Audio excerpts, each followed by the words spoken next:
we have a huge amount to thank probably the man who's had the most influence on British politics in the last 50 or 60 years. Before we welcome Nigel to the stage, let's just remind ourselves of him in action on the video.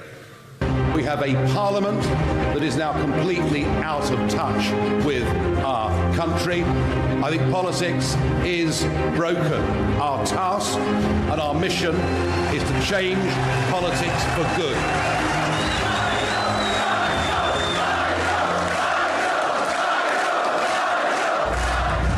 The Brexit Party has been formed because, very simply, the government and Parliament do not wish to deliver Brexit. We are fighting back. The whole of our politics needs changing. The two-party system doesn't work anymore. If they thought we were going to give up, they've got another thing coming. This country needs the Brexit Party, and the Brexit Party needs you. Thank you. Please welcome to the stage, Nigel Farage.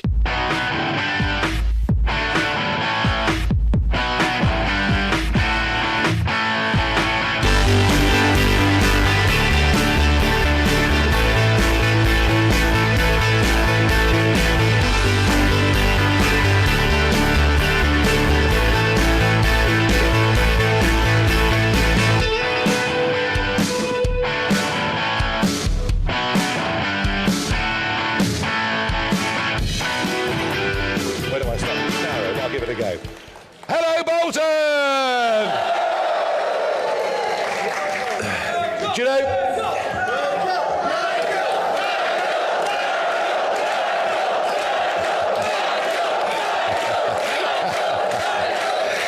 You haven't heard what I've got to say yet. It could be a load of old rubbish, couldn't it? Wait till the end. Do you know? We launched the Brexit Party just 5.5 weeks ago. I hope you agree with me, we've made a pretty good start.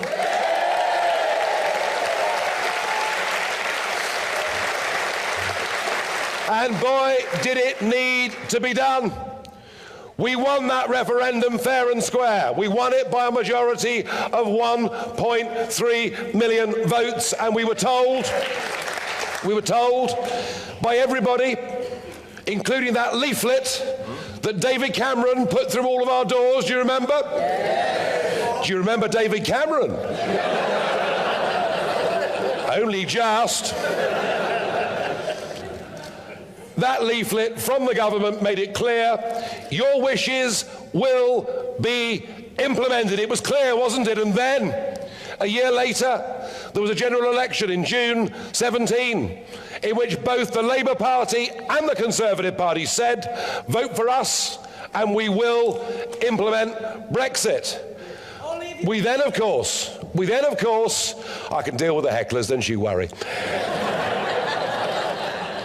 We then, of course, had Article 50 voted through by 500 MPs, and it became the law of this land that we would leave the European Union on March 29th. You're awake, thank God for that.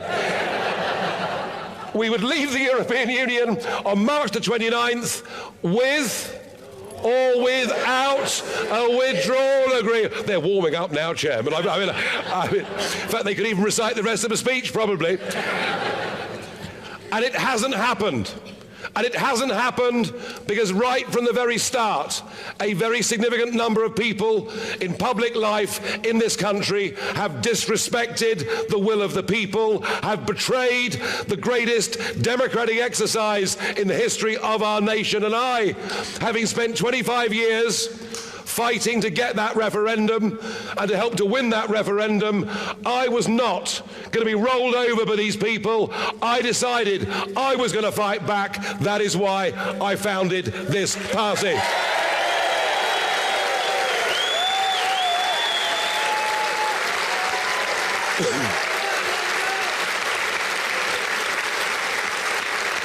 Now, in a previous campaign back in 2014, when I led another party to some success, I remember the vicious nature of the media attacks. I was reading an alternative CV for myself almost every day. In some of the newspapers, I have to say, I wish some of it was true. Life really would be fun. But anyway, you liked it. But I remember feeling pretty browbeaten at the time. I'd not been through the mill, perhaps quite in that way. And there was one thing in that campaign that inspired me.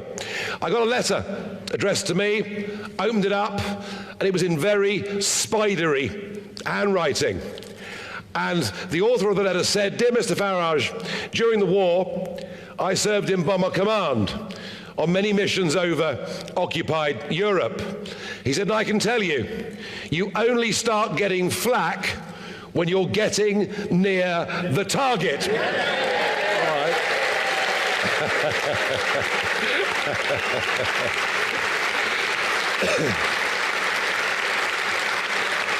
And how right he was. And I've realised over the last few days that the UK political establishment aren't scared of us. They're absolutely terrified of us. Oh yeah. Oh yeah. It started off with an attack from Mrs. May. Well, you know,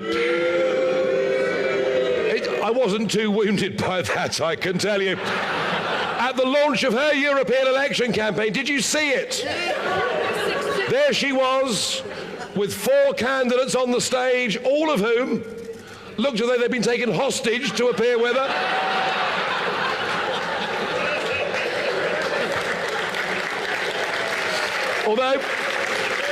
Although to be fair, to be fair, Mrs. May is very good when it comes to ransom demands. Because she's paid a $39 billion one to Michel Barnier, and when we leave on WTO, we won't give him a penny, all right?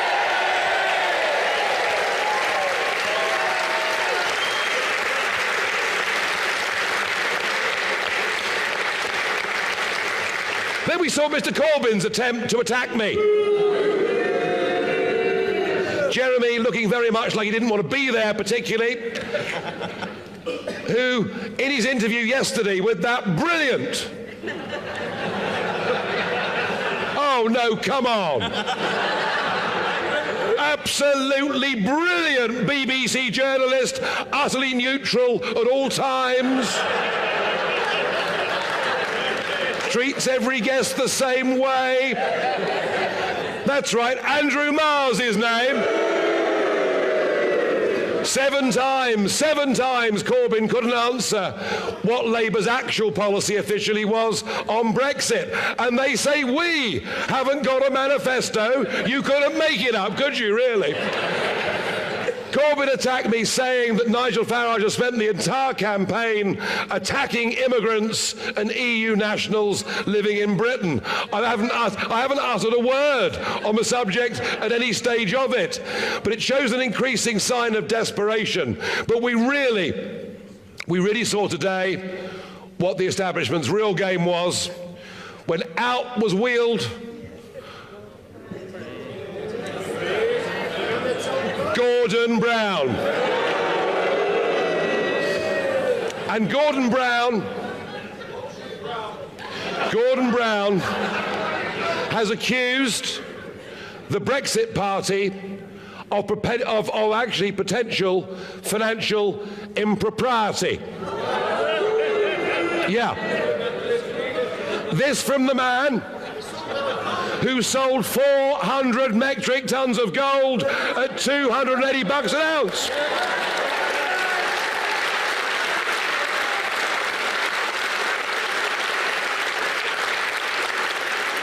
But more seriously, this from the man who was Chancellor of the Exchequer at a time when Lord Levy was Labour's chief fundraiser, and when, shall I say, an astonishing number of large Labour donors finished up in the House of Lords, and he has the front to attack us for being a grassroots organisation that have asked people to become registered subscribers to our party and to pay their £25. I wonder, how many of you in this room are registered supporters of the Brexit Party? Thank you, thank you. Are you watching? Mr. Brown, conspiracy theorists on The Guardian, and wherever else they may be. We have raised over £2.5 million on our website, and these are the people that have done it.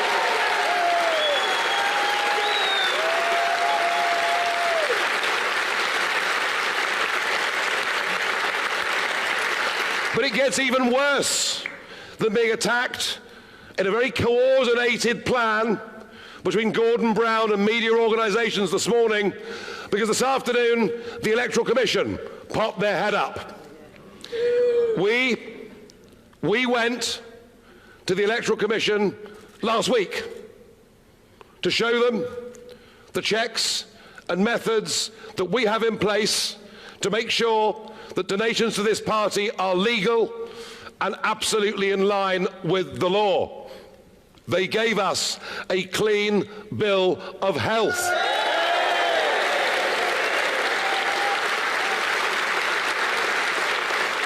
And one of our lawyers asked them, would they please put that in writing, which they didn't do. And so what happens on the same day? When the early morning headlines on the Beeb are that Gordon Brown will give this speech, Brown accuses us of potential impropriety, and then at 1:52, a press release from that organ of government and the state, the Electoral Commission, saying they're going in tomorrow to the Brexit Party's offices to investigate. They are doing so on the basis of absolutely no evidence at all. They are doing so in an act of bad faith against what they told us to our faces last week. They are directly politically interfering in a national election in this country. It's a disgrace. It is a disgrace. And I want to say one other thing, please, if I can, and that is about some of the conduct and the behaviour that we are seeing on the streets of our country today. Yeah. I won't even acknowledge the low-grade behaviour that I was subjected to this morning. I won't dignify it. I will ignore it. Perhaps keep buying new clothes and carry on, all right?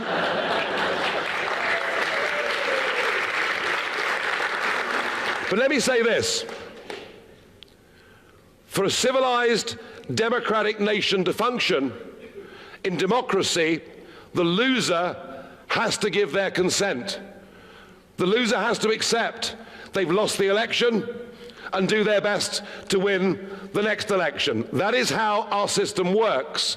If the loser doesn't give consent, then the whole democratic process, the effect of an election being like a safety valve, is lost.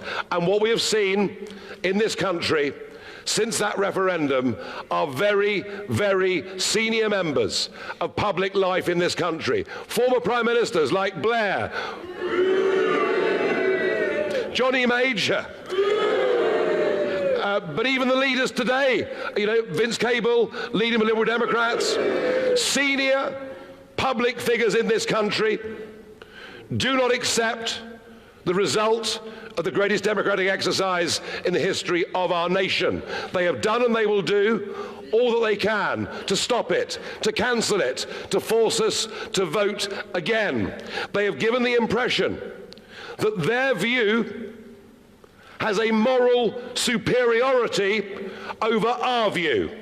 They are better people than us because don't forget, they tell us over and over and over that we didn't know what we voted for. I mean, the sheer arrogance of it. But the serious point is this, that in doing so, they have radicalised, albeit a small number, but they've radicalised a group of people in this country who themselves believe that they have a superior view to the majority. And when you have that mindset, if you believe that you are better than other people, history shows that in those circumstances, people are capable of appalling behaviour.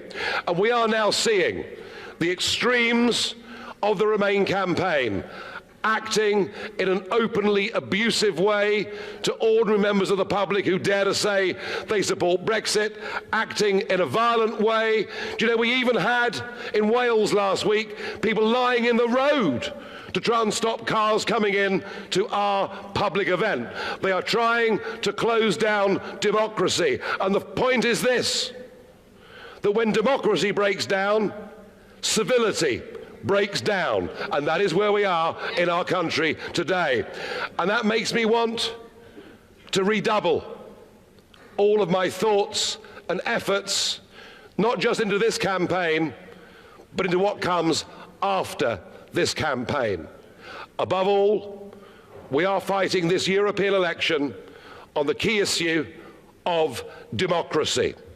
If we don't implement the will of the people, if our main parties don't keep absolutely fundamental promises made, then we cease to be a functioning democratic nation. Us, who for 800 years have had a form of parliamentary government, us, the home to the mother of parliaments, that has exported this model to the rest of the world. So what is at stake in this election is the very principle of democracy itself. And those who are fighting against us even want to stop us from saying those words. And I suggest to you that when we think about our nation, where it's come from, the incredible sacrifices people made in the past to ensure that we could be free, and the type of country that we want to hand on,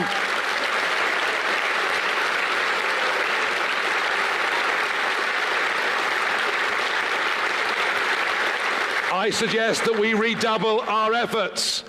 And in terms of changing politics, well, look, it is clear to me that the two-party system now serves nothing but itself, and it's time it was challenged openly and publicly, and the Brexit Party will do it. And this Thursday is the first step in an attempt to begin a process to change politics for good.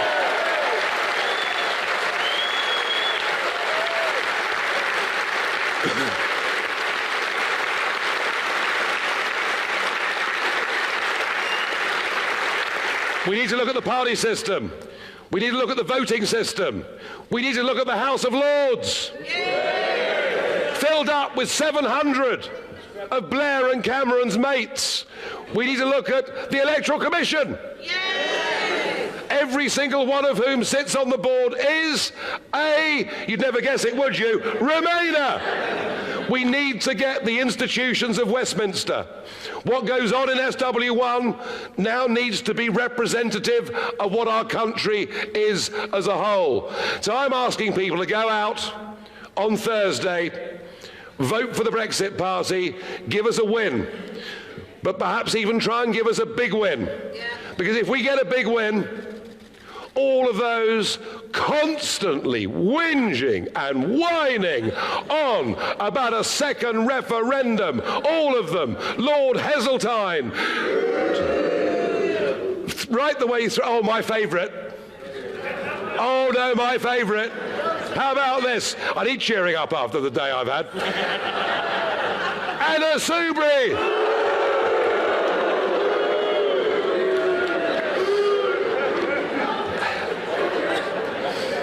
I promised the chairman this was going to be my most serious speech of the campaign. I'm struggling.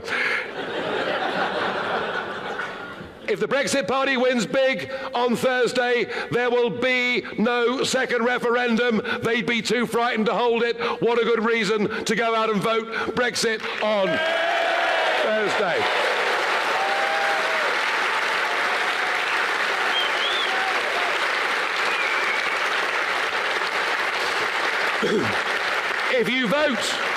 If you vote in big numbers for the Brexit Party on Thursday, we will put back on the table that which Parliament took away, the key negotiating tool in any business negotiation. If Brexit win on Thursday, a clean break WTO Brexit will be back on the table for the 31st of October.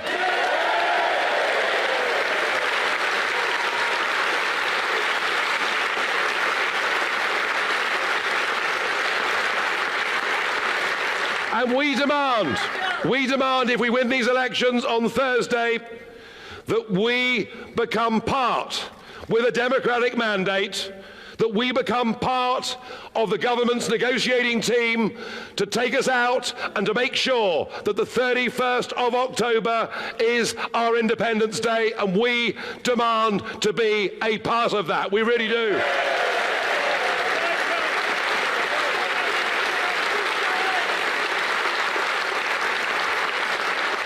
And the bonus ball, if you like, the icing on the cake is if you vote Brexit Party in big numbers on Thursday, if the Conservative vote gets obliterated, then we'll see the end of the worst and most duplicitous Prime Minister since Lord North lost the Americas, and May will be gone. How about that?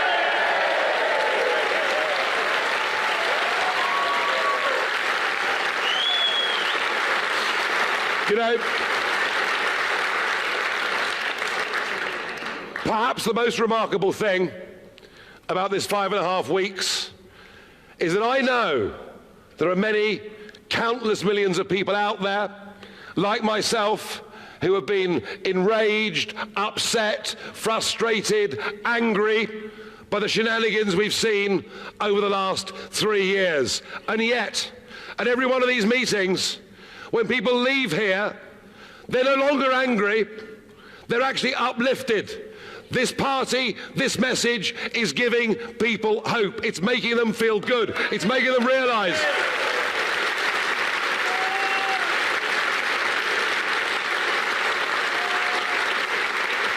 It's making them realise that in the end, if enough of us are prepared to stand up and fight for what is right, and even though we shouldn't even need to be here, we know in our hearts that the majority is with us. It's not with career politics. It's not with big business.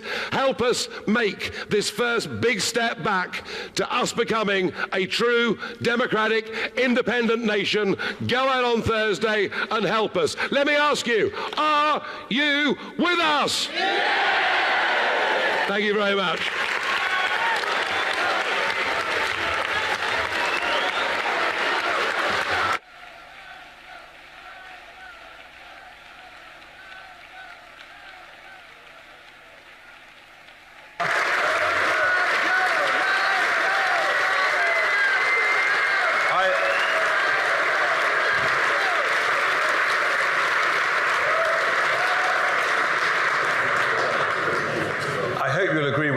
Gentlemen, the training's paying off. He's back with a vengeance.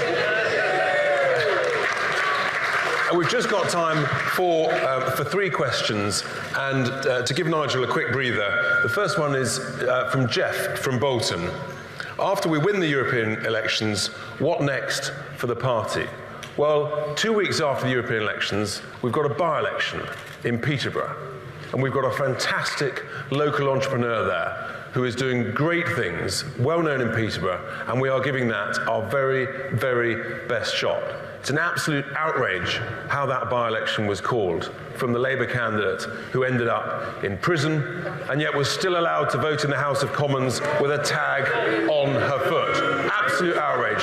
So we're going to give that our very best shot. We've also, ladies and gentlemen, we've opened on our website applications for parliamentary candidates. So we're receiving applications because we plan to fight the next general election with candidates around the country.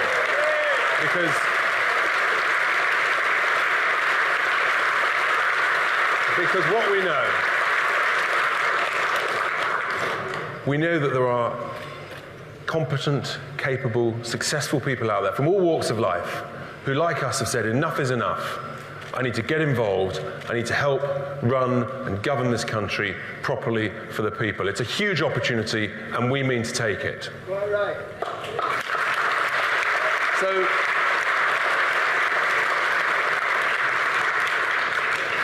a question, Michael from Lee, and I think Nigel might enjoy this question.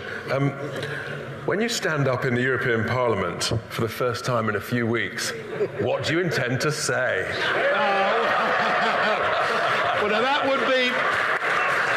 would be giving the game away, but over my 20 years there, I have to say, I've always got in there and tried to make very helpful and constructive comments in the chamber. I think I've enjoyed it more than they have, but my favourite one wasn't the Van Rompuy speech.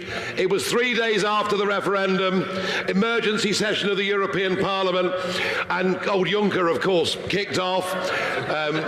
Lucky it was before lunch in his case. I mean, possibly mine too, you know. But Juncker kicked off, and everyone spoke, and they were all very, very down and very depressed about Brexit. And then it was my turn to speak, and I thought, well, do you know what? I think that for the first time ever, today they're going to treat me with respect. That's what I thought. Just shows you how stupid you can be, doesn't it, really? So I got up, and 400 of them started booing. And I thought, right, you're going to get it today. And the line I enjoyed the most of all was when I said, I came to this place 17 and a half years ago, and I said to you, I would spearhead a campaign to take Britain out of the European Union. And you all laughed at me when I said, you're not laughing now, are you?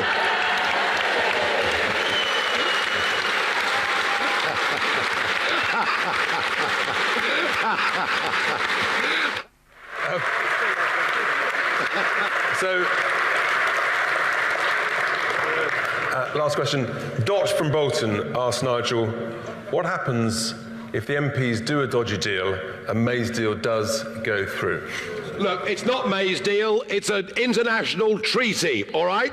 That's what she wants the Commons to sign up to, a legally binding international treaty that in many ways is even worse than the current terms of EU membership. It isn't just the worst deal in history, it's a document that is so shameful, so humiliating to our nation, it would normally only be signed by a nation that had been defeated in war. That is what this woman has done to our country. And that is one of the reasons we're here fighting back today, all right?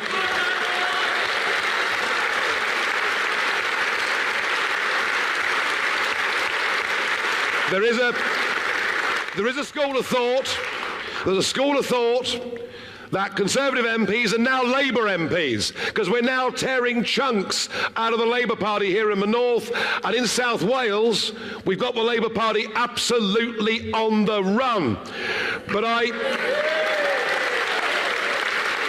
So there is a school of thought that says, oh, they'll all sign up to Mrs May's treaty with an add-on of a permanent customs union and single market rules because they're so scared of the Brexit Party. Believe you me, if they commit that final act of betrayal, far from it being bad for the Brexit Party, it'll put us in a position to perhaps win the next general election.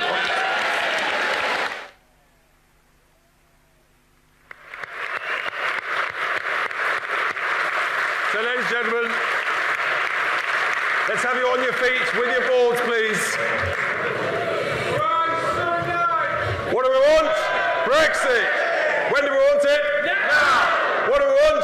Brexit. When do we want it? Now. What do we want? Brexit. When do we want it? Now. Thank you very much, ladies and gentlemen. Have a very safe trip home.